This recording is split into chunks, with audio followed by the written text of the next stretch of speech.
Okay, crucial information for those of you who are into constitutional law. That the Constitution and the Articles of the United States, the process of elections, national security, and, well, the list goes on, frankly. Now, what's very important to understand is I'm not withdrawing as a presidential candidate. I am continuing as a presidential candidate, and I am demanding and continuing in transition rights.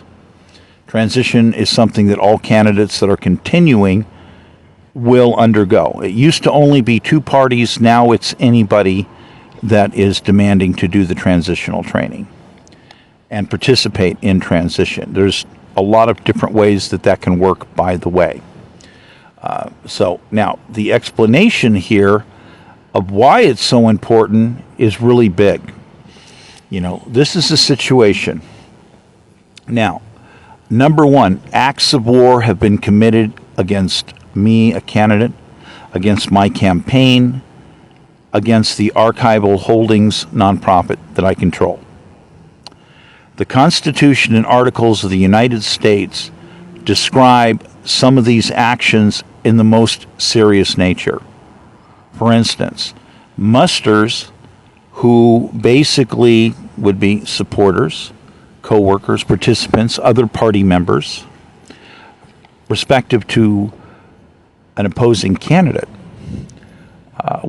cannot attack, are not allowed to attack another candidate's camp, or they would be deemed acts of war. And this, of course, would disqualify the other candidate. What's important here to understand is we have insurrection and rebellion. We also have invasion. Some people don't want to recognize invasion. Other people do. There are various different opinions of what invasion is. We can expand on that at another point in time as to various definitions on that. The point I want to emphasize is when you have a certain number of spies, a certain number of saboteurs, a certain number of people participating in espionage with another foreign government, this actually means that you need to consider what these numbers are and consider that this, in fact, can be invasion. How is this possible? There are estimates that say that Russia never has less than 10,000 people on the payroll spying inside the United States, and they're a duality. These people are both industrial for-profit spies as well as available for Russia. Now, the reasoning behind this, these are complicated intelligence items, but it deals with the new transition understanding of what a modern Russian spy is. They're oligarchs. They're into let's make profit as we do the deal. Now, there's also other people who were trained by Russia in other foreign countries that are also spies from different countries.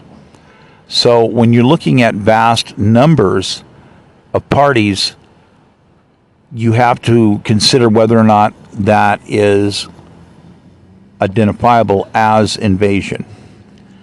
Because when you consider numbers comparative to British forces landing and invading and the burning of Washington, we have this problem. The problem is with the number of parties that are opposed to the Constitution of the United States.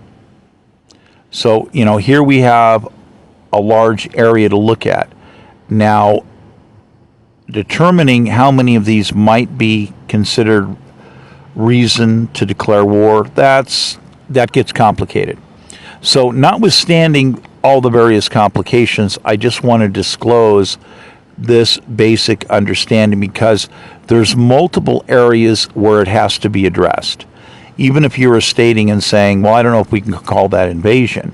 The reality that there is just a massive number of spies in the country. And Robert Mueller put a bunch of people, basically, he served them, and they split the country, like way over, like over 200 that he served. And that's based upon evidence that connects them to certain people. And he had questions for them. And he had even more information respective in certain instances. But they fled the country, so that part of the investigation did not get completed. But he was clear and upfront about his actions in many ways, about what he did that he felt was pertinent or allowed to state publicly. These are very, very important items to understand here. Let me help you understand different aspects. There's a lot of different aspects as to the negative effect of people's businesses, intrusion into elections, all kinds of stuff, really complex. Let me give you another one. Okay. My grandmother's father was basically not a citizen. He was from Europe. And basically, my family blood has one side of my family line that goes all the way back prior to the, Declaration of Independence, actually. Prior to the Constitution. So, we have indigenous people, for sure. And it's in multiple ways, because there's actually even a little bit of Indian blood in me. So I've got, a certain amount of Indian in me.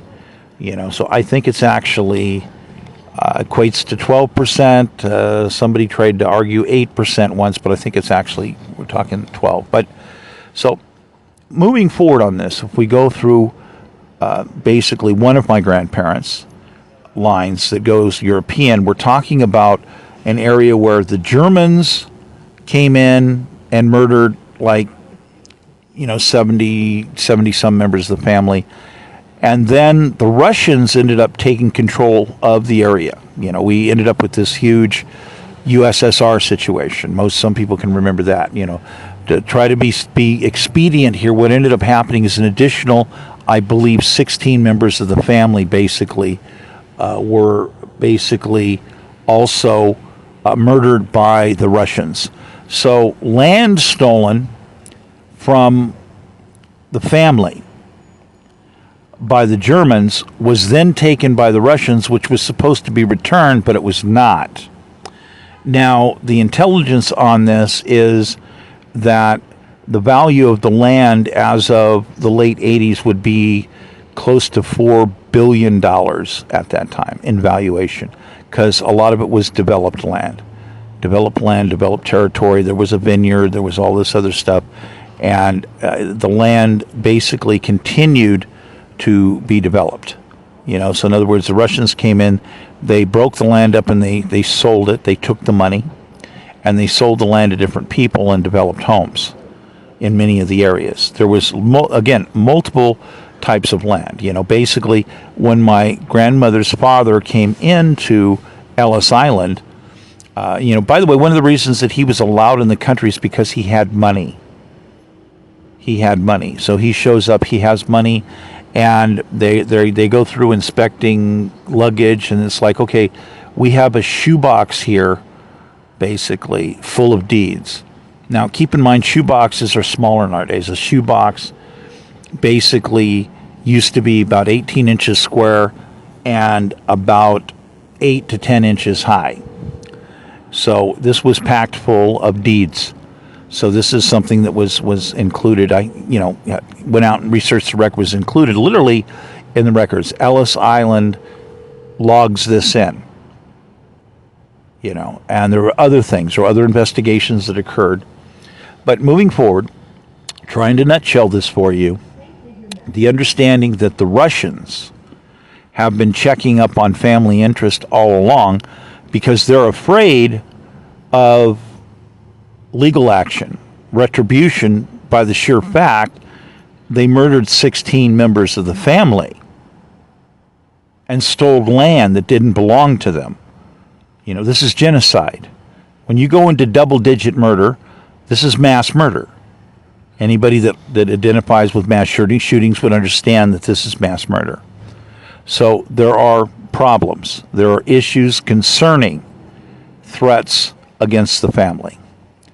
I don't want to get into the big thing where for a long time there was nothing that could be done legally, internationally, the way certain laws were working, but it was kept in international court as, yes, these people's land, before the war and when the Germans took it, has to be returned. That's the deal, got to be returned. And this did not happen. And there's also other things where the Russians took things and extracted things.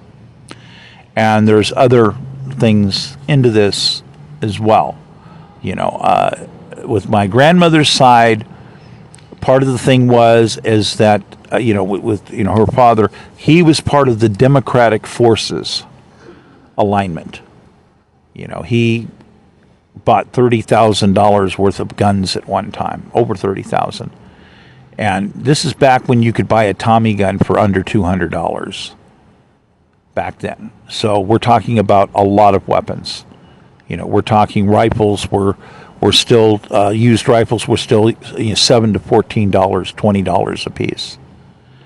So $30,000 was a lot of guns. Now, he was part of the Democratic Forces. There were 7 factionals, major factionals.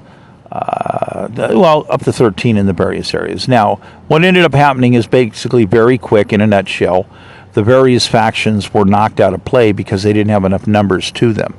And many of the parties ended up getting absorbed into other factionals until you basically ended up with the communist Tito controlling all partisan action in that vast area of Eastern Europe, basically. Lower Eastern Europe, So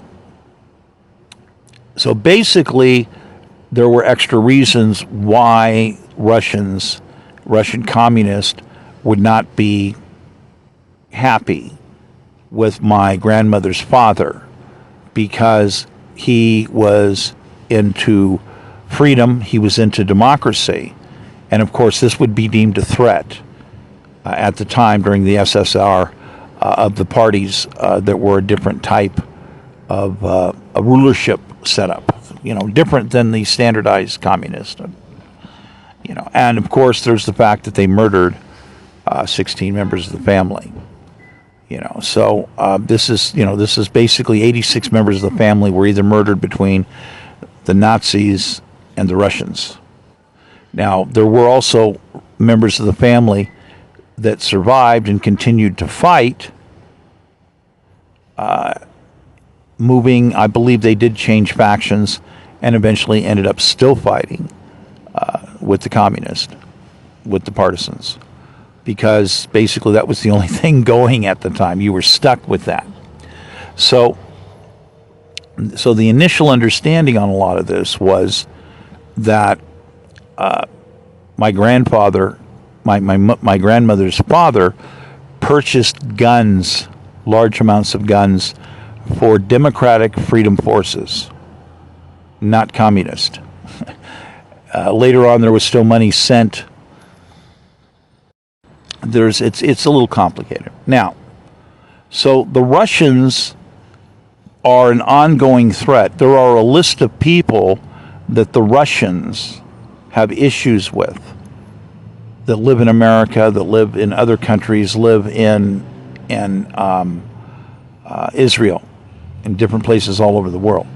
So, this is a threat that when you have somebody that the Russians would owe the equivalent of $4 billion in compensation in like 1989 money, okay? That's a lot of money. A lot of money. So this is something where there are other facets to it. There were other businesses, other things connected to this, and whatnot, So Grandma basically didn't want people to go back. She says, don't go back, don't get associated. It'll end up getting ugly. People will die, and this and that, and wouldn't be a good idea. But the bottom line is that legally, there are certain members of the family that still have rights to the land. And at the moment, I would be considered by certain original European law of that time to be the direct inheritor. So the Russians owe me $4 billion, and the disbursement of that money, of how that gets divided up to the rest of the other members of the family, would be my decision, or in conjunction with my actions. That's legally how this would be. So please keep in mind that there are additional reasons why people involve themselves respective to an understanding of international espionage. Now, so when you have, this connectivity of people that are on a list, this means that there are certain people that would be monitored because they want to know whether or not these certain people might be planning retribution or planning an action against them. Because why? Well, they're mass murderers still at large. They've stolen land, technology, vast amounts of items, and murdered a whole lot of people, and wouldn't cooperate specifically with certain types of investigations. So we have other members of the family murdered by the Nazis. We also have other people that were sponsored. For instance, my grandmother's father also sponsored certain areas where he helped people. Today you might call them homeless. Back then, you would call in Europe, you might call many of them gypsies. So they just, so there were a couple of hundred people that lived in various areas on some of the remote land, and like near the vineyard and some other stuff there. And my grandmother got to see them. She visited with my grandmother's father, and she got to hear about all kinds of neat things, and there was all kinds of neat stuff.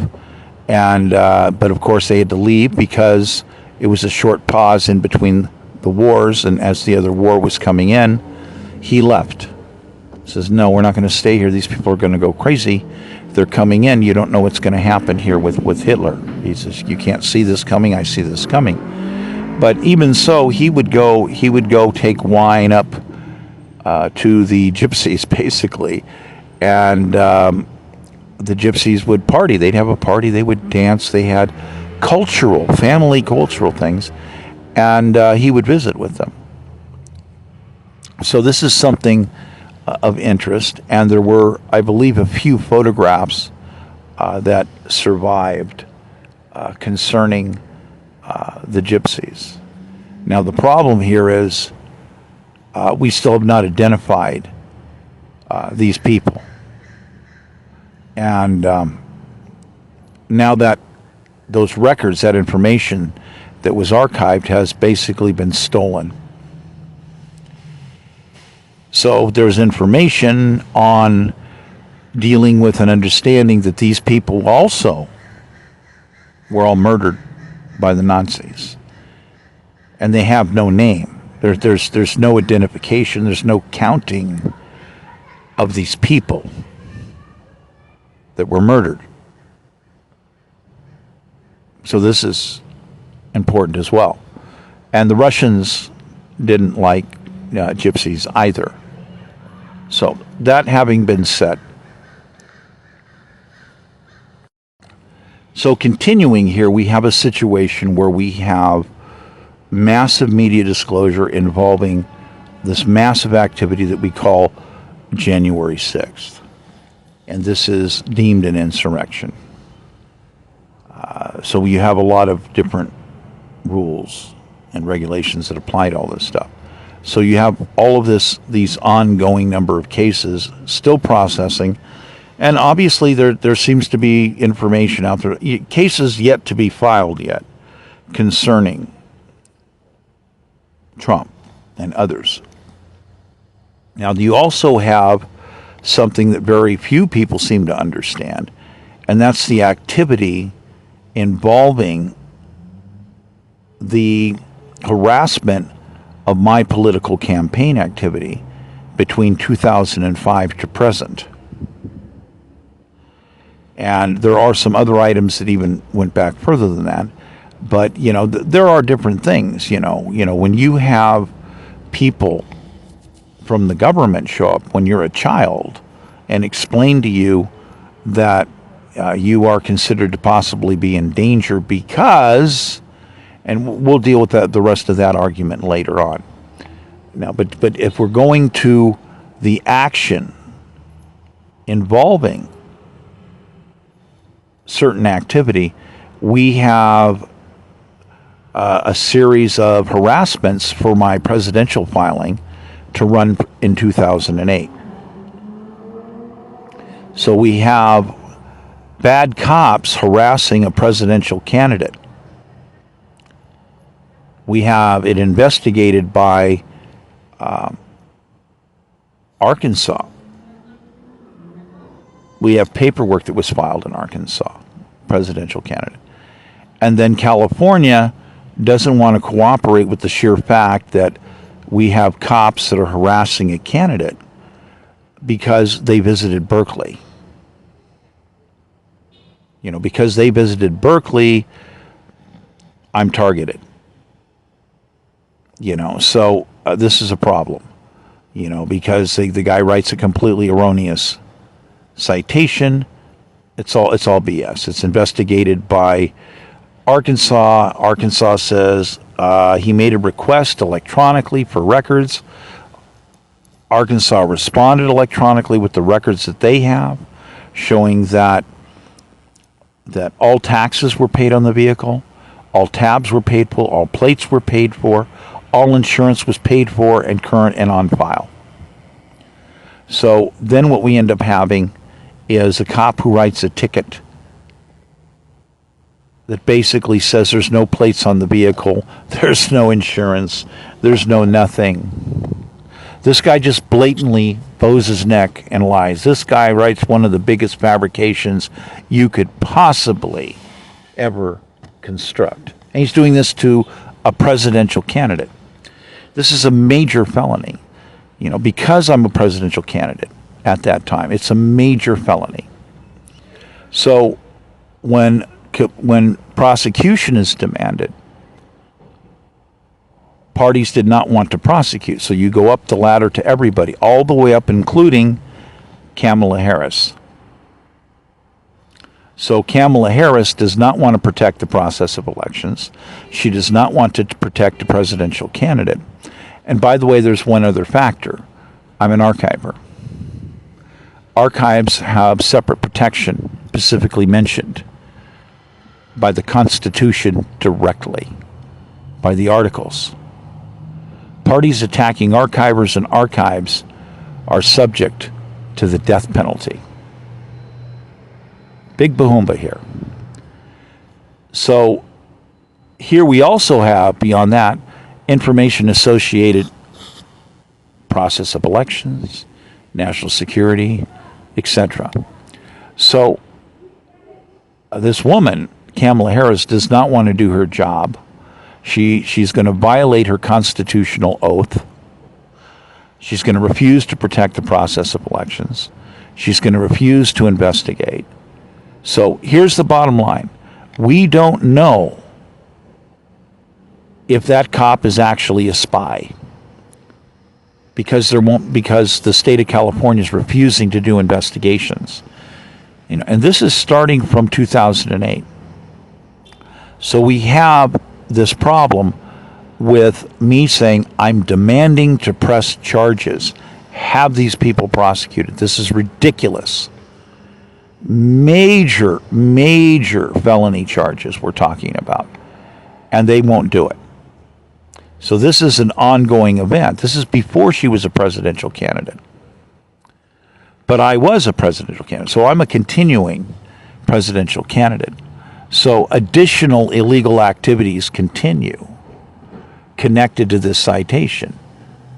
It's complicated. You call into the courts, you say, look, I'm a candidate, you have to receive information. Here is direct evidence right here. The Arkansas records clearly show that ticket is a lie. It is a filthy lie. I demand this party to be prosecuted. They refuse to take action.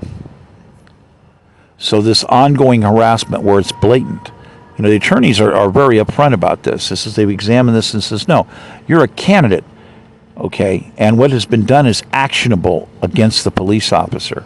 Your presence is not required. Repeatedly, I had at least 3 attorneys says, your presence is not required. They have the direct evidence in their hand of the felony activity. They have the electronic records on demand at all time. All the evidence that they need to prosecute that police officer is in their hands. He said, the 3 attorneys, they said, it's impossible to look at the records and not see what's wrong, not immediately see the process differences between this. So I keep getting harassed. I basically have the courts end up pulling the ticket. They say, well, we're going to take it off the books, but we won't prosecute. I says, I want a ruling. No, we cannot. We're not allowed by law to give a ruling against ourselves. We cannot assist you in making any evidence whatsoever against us. We are not allowed to participate in that. And BS, all BS. The judge, the attorneys are like, that's all BS. So then what happens is later on, as the harassment continues, you have an analyst that says, oh, this has never been processed, pops it back in. Back and forth, again and again and again. And it's like, look, I'm demanding to press charges. We've got 17 major felonies committed by this police officer, interfering with the process of elections, attacking a candidate and attacking an archiver, violating national security. You must prosecute this person. It's mandatory by order of the Constitution of the United States. And they just don't care. They just continuously, flatly refuse. Continuously violating their oath to the Constitution. This is Kamala Harris. This is other players as well. So their response is to send punks out after me to harass me again and again and again. And then you end up with cop pulls you over, steals your driver's license, impounds your car. You're entitled to a call. I says, great, let me call the FBI. You call up the FBI, the guy types into the computer and says, let me talk to the cop. Talks to the cop and says, dude, what are you doing? I've got the computer records right here. You are completely working with erroneous information. You are attacking a candidate. You just stole a candidate's ID. You can't do that. Give the man his ID back. Give him the paperwork for his car. Release him immediately, or I'm going to come down and arrest you. So guess what happened? I got released immediately. My paperwork, everything handed over to me. You go down to get my car, and now they're harassing me over my vehicle. It's supposed to be released free of charge. So I just want to get out of there. I'm tired. I have to give these people money. These people still owe me this money. They haven't paid me. This has happened numerous times that this harassment keeps happening. And repeatedly, the AG's office has been told of their mandatory constitutional obligations, and they repeatedly keep violating their oath to the Constitution of the United States, aiding and abetting parties that have interfered with the process of elections, who have attacked candidates directly, who have attacked archivers directly. And these repeated actions continue and continue. So their response is, when you try to file against these people, is you try to file a case, the court pretends this or that, refuses to hear the case, and then they send punks out to threaten you again. This is a RICO. This is a RICO violation. And the records involving what these people have done are never going to go away. Kamala Harris can never be a president. She can never serve office. She cannot run as a presidential candidate. She is a direct participant and committing acts of war against my campaign. And she is disqualified, as I have been working with people in relation to setting up a long-term sting operation. That's correct. A long-term sting operation. The votes from California are disqualified. They can't be counted because Kamala Harris is busted red-handed attacking other presidential candidates. She did it before she was a candidate. She did it after she started being a candidate. She's accepted money from Russian-sourced parties. That's in permanent record. That's in permanent record. So that's a key reason why I'm not going to withdraw. I'm not going to withdraw as a presidential candidate because I don't have to. I'm not going to withdraw as a presidential candidate because I've taken an oath to protect the Constitution of the United States.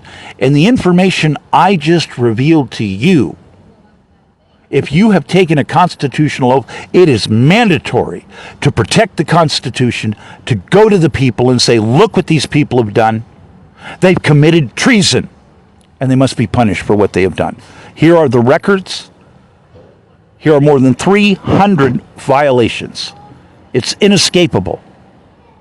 Inescapable. These people have to go to prison. Who are these other violent people? They're all in SAR. So, as to Trump's involved, being charged with insurrection, there's all this evidence. He can't become a presidential candidate. There's other people that attack my campaign. We have them on camera. It's at a distance. But they're on SAR satellite, full 3D. But the state doesn't want to process the information. I've lost 18 mobile broadcast RV vehicles. I've been shot at twice. So what do? I keep changing my location. I keep running around. And I keep filing documents. I keep relaying the evidence of what these people done. The videos, the photographs, the violence that they've done, the tapes of them on the phone of what they've done. I just keep relaying it. This is a long-term sting operation. And these people have to go to prison. There's every reason to believe that these people are one of two factors. They're either foreign or domestic industrial spy agents. That's who these people are. To get to the truth, we use fMRI lie detectors, fill them full of pharmaceuticals, do the same thing that they do with serial killers, to find out if they have extra information or extra bodies hidden someplace. It's a proven technology. They proved it 20-some years ago. It's been used 100 times. There's nothing wrong with the technology. It's the exact right thing to do. So that is why I will not withdraw running for a candidate. I filed my candidacy papers, and I don't care how many punks you send after me, I'm not going to withdraw. So if we look at this like a RICO, you have multiple parties, definitely. You have what's known as reason to believe. And there is repeated reason to believe. And for more than 2 years, I have been posting on X the evidence of enormous violence that have been focused at me, and we don't know who all these punks are yet. What we do know is when the evidence is shared with the AG's office of California, they refuse to respond. So Julie Sue blacklists me. All my businesses are ordered shut down by the state. Congress orders everyone to get paid. I turn around and put in my paperwork. These people send it into Congress. They send it into the government. They collect the money. They collect the money that's supposed to go to me, and they sit on it. They sit on that money, and they refuse to pay me. I go to Shirley Weber, the Secretary of State, and I said, look, I have participated as a petition gatherer. I have gathered many tens of thousands of signatures, personally. I'm being blacklisted by Julie Sue. She's connected with $31 billion mysteriously disappearing. And the state owes me money. Verify this fact. I'm a candidate complaining. I want to be on the ballot. The state owes me money. I want to be on the ballot. They've ordered all my businesses shut down and refused to compensate me. So Shirley Weber, the Secretary of State, sworn to protect the Constitution of the United States, sworn to protect the process of elections, refuses to investigate, regardless of this massive amount of evidence. Massive evidence. Rigging elections. She's busted red-handed, involving herself here in California, rigging elections.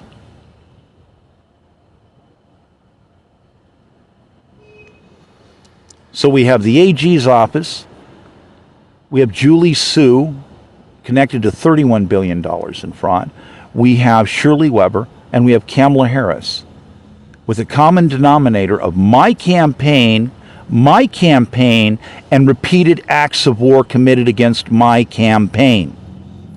No, I am not withdrawing as a presidential candidate. I am sending papers into the United States Archive. I am sending information to key senators and congressmen. I am claiming foul. I am saying we have a bad election. I want those delegates all disqualified. There is no reason to count those delegates because these people have lied and refused to disclose to the American people what they are involved in. So the Constitution says I don't have to withdraw. I will not withdraw. I will not violate my oath. When a judge says, we would like you to reduce your case, we will not hear your case unless you agree to drop all criminal charges. No, I don't have to do that. I don't have to do that. They wanted me to sign an agreement to drop all criminal charges. That's coercion. I don't have to do that. So we have federal judges that are arranging to assist parties who have violated the Constitution at the core level. So according to information that I have in my hands, the files, the videos, the evidence in my hands, neither one of the candidates has the right to be a candidate according to the Constitution and Articles of the United States. I refuse to withdraw. My name is Michael Crosby. I'm a candidate for POTUS.